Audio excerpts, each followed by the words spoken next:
Hey guys, today we're going to take some Subnautica characters, we're going to venomize them and add them to the Multiverse Story Arc. Last time we took Doctor Strange, created 2 Doctor Stranges and venomized them. This time the Autobots and the Decepticons have to deal with the Leviathans and the monster creatures from 4546B. Let's bring these illustrations to life. We left the last battle with 2 venomized forms of Doctor Strange battling each other after Megatron had sent a blast during a spell that's being casted, and both sides had sent their symbiotes into a cloud dust to venomize Doctor Strange and add him to their ranks. Now, both of the venomized Sorcerer Supremes had begun a magical battle that had made the previous fights look insignificant. It appeared that the 2 sorcerers were evenly matched, and since they were both from one being, they were able to anticipate each other's attacks and moves. The battle was at a stalemate, with neither side giving any headway in the conflict. Realizing that they were evenly matched, and this would be a long battle, both versions of Doctor Strange raised their hands in the air after making some distance, and a large portal appeared above them, opening up to what would appear to be 2 different worlds. One looked like it was covered in ice and Arctic and chilly frost and breeze with strange creatures. The other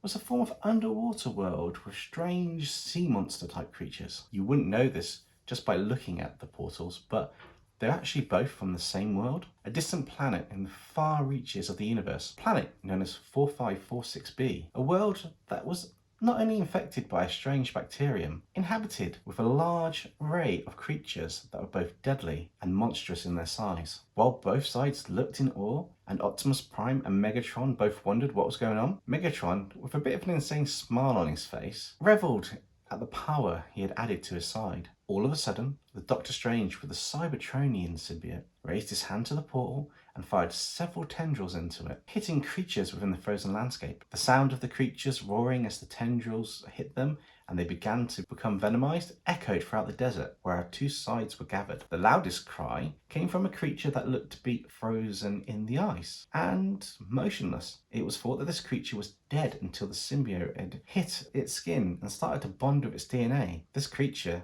seemed different from most of the other creatures on the planet. This giant creature was covered in several green pustules on its body. Although this was something that was far from the minds of both sides, as the symbiote tendril had cocooned the creature and begun to change it. As the giant creature was changing, the symbiote seemed to grow green pustules all over it. In all the commotion, it had gone unnoticed that this creature had what looked to be a form of infection. However, this was something that the Doctor Strange and Megatron side had noticed, and one of the reasons why this creature selected to join the rank. The symbiote cocoon on the creature went purplish in colour, with a slight red tint to it, similar to Megatron's venomized form, however lacking any Cybertronian markings. As it emerged from the cocoon, its figure was similar to how it was before in shape and size, with a few notable differences. The armoured plate on the back had changed from curved to sharp spikes. The body had more green pustules on it, including on the creature's large, long tongue. There was a white pattern along its body, and what appeared to be green stripes on its tail, the same green colour as the pustules. As the creature opened its mouth wide with a roar before charging towards the portal to come through, Bumblebee, who had been speechless the whole time, turned to Optimus and said, Optimus, how are we going to handle that thing?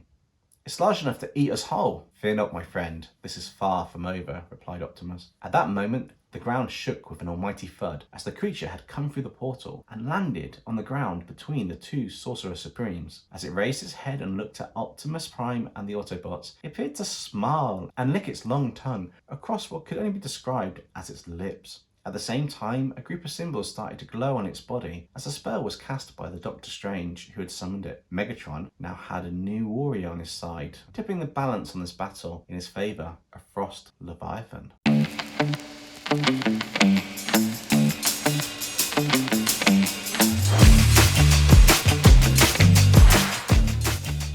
Not one to panic when faced with the weird and magical, the Doctor Strange on Optimus Prime's side cast a spell which created a large gap between the 2 opposing forces and the Frost Leviathan creature, and created a crater. Before anyone realised what was going on, gallons of water came shooting out of the portal until it filled the crater, making a giant lake. "What's the meaning of this?" shouted Megatron. Just then, a huge roar could be heard, but there was no creature in sight. The roar came from within the newly formed lake. Both sides seemed confused. Neither had seen any sign of a creature coming through the portal, unless unless it was hidden within the water that came through.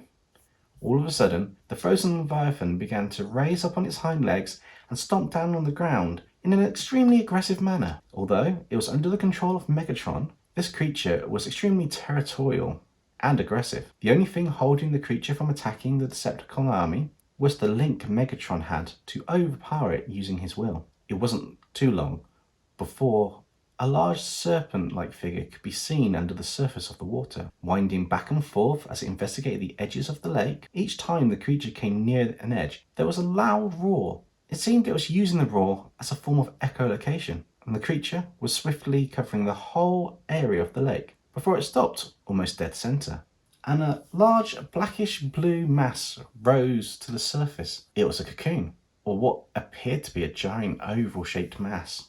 The movement under the water's surface and the roars from the creature had stopped. All of a sudden, while both sides were silent, there was a loud ba-dum, ba-dum, ba-dum. The noise was steady and in the rhythm of a heartbeat, causing the water to ripple with the large mass at its center. Optimus, what's going on? At this point, Bumblebee couldn't believe his circuits. All the events that had unfolded. He thanked the Allspark that he was unharmed in the chaos that had ensued so far, while at the same time, he was on edge, not knowing what was going to happen next in this battle. Suddenly, there was a cracking sound, and a large spike-like mandible came out of the cocoon, followed by another and another, until there was 4 showing, and they looked like a strange tower-like structure sticking out of the top of the cocoon. As both sides watched on, Megatron turned to Shockwave and said, "Shockwave, what is this thing?" Before Shockwave could answer, the cocoon exploded, and the casing became organic and started merging with the creature as a bellowing roar echoed through the sparks of the two armies. The creature appeared larger than the Frost Leviathan due to the length of its body, but this creature didn't have any green pustules on it. 3 horn-like shapes on its head and sharp spines on the cross-shaped tail. The venomized creature joining the battle this time was known as a Reaper Leviathan.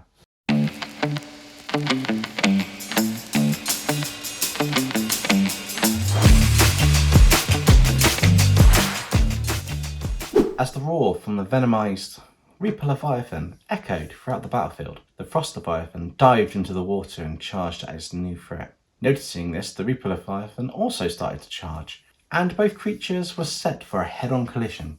As the two creatures collided, the shockwave caused by the impact of these two behemoths sent waves crashing to all sides of the lake. The scene before Megatron and Optimus Prime was unlike anything they had seen before. Never had the two seen titans of an organic nature battling it out. The best way to describe the scene was if you were watching 2 kaijus fighting in the water. Tendrils were flying back and forth between the two. The contest of raw strength and power was a stalemate. Even though the Frost Leviathan had a larger, bulkier frame to it, the serpent-like shape of the Reaper Leviathan enabled it to wrap around its opponent and keep it at bay as it continued to attack. Both sides were impaling each other with the spikes from their bodies. None of these two titans were given any ground in the battle, despite the constant barrage of attacks.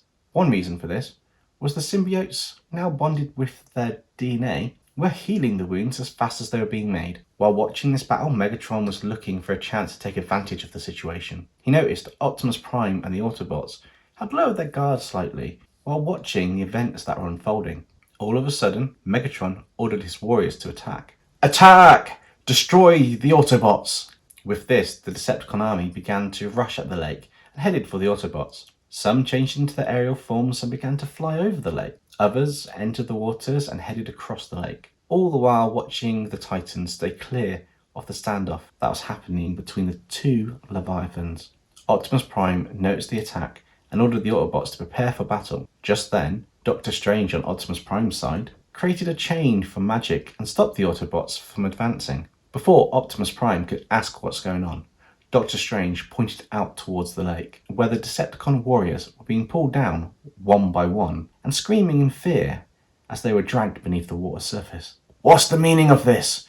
Prime!" shouted Megatron. All of a sudden, some tendrils that looked to be charged with energy came out of the water and wrapped around one of the Decepticon warriors. As this warrior started to blast the tendrils with little effect, a large set of teeth began to emerge from out the water towards the warrior, who shouted out loud, "Save me, Lord Megatron!" Before he could finish the sentence, the Decepticon warrior had been swallowed whole by the creature. All that was left were a few bits of scrap floating on the water's surface. This creature turned away and submerged, leaving a brief view of the top of its fin before disappearing under the water in a terrifying burst of speed. The only thing left were a few ripples on the water's surface from where the sides of the creature had been. This creature was clearly not on the Decepticon's side and had also been fused with a symbiote. How and when this creature came through the portal, and how and when it got a symbiote, it was unknown. Perhaps in the chaos of the two Leviathans fighting, it seemed that the odds had turned in the favour of Optimus Prime and the Autobots as the number of Decepticons started to dwindle.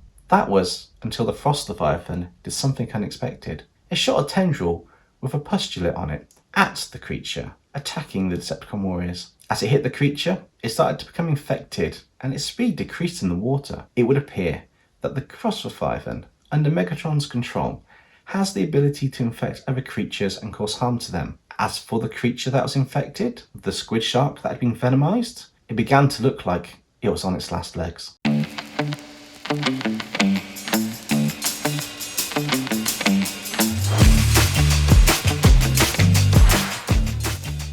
What did you guys think? Which one was your favourite? Let me know in the comments below. I have to say, even though the Frost Leviathan looks kind of cute with its face when it's venomized, Reaper Leviathan, this guy has to be my favourite. He's came out the best out of all of them, and I think it's just his whole design when venomized screams venomized creature. It just looks so cool and it works in the colour scheme. Okay, I've got to take a moment and just say how surreal this weekend has been. And the thanks to that goes not only to all the new subscribers on the channel, or welcome, and I hope you enjoy the content. I've got lots more lore, crazy crossover ideas, continuations, stuff like my Subnautica Transformers episode, and basically just a whole host of fun stuff coming up. But the biggest thanks has to go to Christian Pearson at Popcross Studios. In his Dinosaurs as Demons video, he basically did a shout out to my channel last Friday and it exploded. I hadn't realised there had been a shout out to my channel until my email box went mental. It's the only way to say it, with new subscriber, new subscriber, new subscriber. And over the weekend we managed to pass the 1k mark, which is a huge achievement for a channel, so thank you again. And as I say, it's just surreal that somebody as an inspiring character as Popcross, who's inspired me to push my art further and to come up with more fun lore, actually did a shout out about, well, me, my channel. So as you can imagine, it's been a bit of a surreal weekend, but it's hugely appreciate the shout out. Thank you so much. And yeah, I hope you also enjoy the content on my channel. There's not a lot more I can say on that. Thank you to everybody. If you've got any ideas for future videos and that, I'm always open to them, so whack them in the comments below. Until next time, stay safe everybody. I'll catch you next time.